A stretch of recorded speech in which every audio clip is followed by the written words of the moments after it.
aujourd'hui est dans une situation qui est beaucoup plus risquée qu'on ne le croit, parce que si on dit effectivement vous ne pouvez plus vous enrichir, ou que si vous devenez trop riche en Chine, vous êtes obligé de partir, on va soit vous tuer, soit vous emprisonner, etc. Regardez les grosses fortunes chinoises sont toutes maintenant au Japon, pour Alibaba, en Australie, au Canada, aux États-Unis, mais ils n'ont pas très envie, ils sont comme les oligarques qui est à Londres. Si je peux me permettre, vous pourriez nous montrer le pari que fait la Chine. C'est que pendant des années, c'était l'immobilier, c'était la ligne rouge. Vous voyez, ils étaient là, ils étaient là, ils étaient là. Et puis s'il arrive, il dit non, l'immobilier, vous vous enrichissez, mais si je veux dire 300 mètres carrés à Pékin, ça vous pousse d'argent, mais ça fait jamais que 300 mètres carrés. Ça fera jamais plus de 300 mètres carrés. Donc, que le prix du mètre carré monte, c'est idiot. Il faut qu'il y ait plus de logements.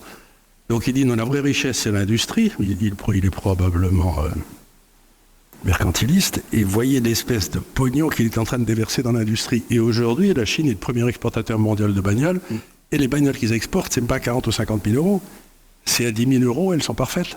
Donc ils sont en train de nettoyer tous les marchés en Indonésie, etc. Donc le pari de la Chine, il est là.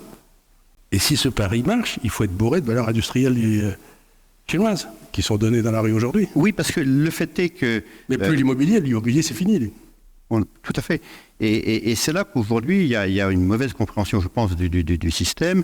Il y a un côté anti-chinois aux États-Unis qui est énorme. Enfin, tous les fonds de pension sont revenus à un poids sur la Chine qui est très marginal. Hein.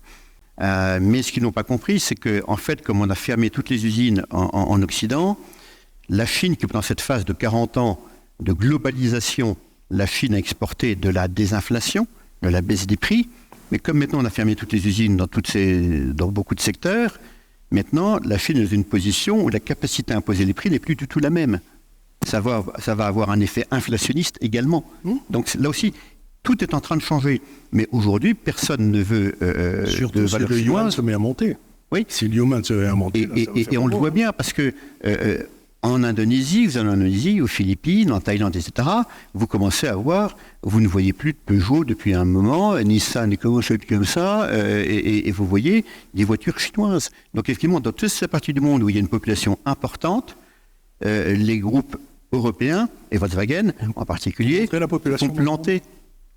Oui, parce que montrer la population dans le monde, vous savez, l'espèce de rôle. Oui, et puis juste pour terminer sur illustrer ce que vous venez de dire, donc le graphe précédent, c'était la croissance gigantesque d'exportation de voitures chinoises qui s'est faite en 3 ans.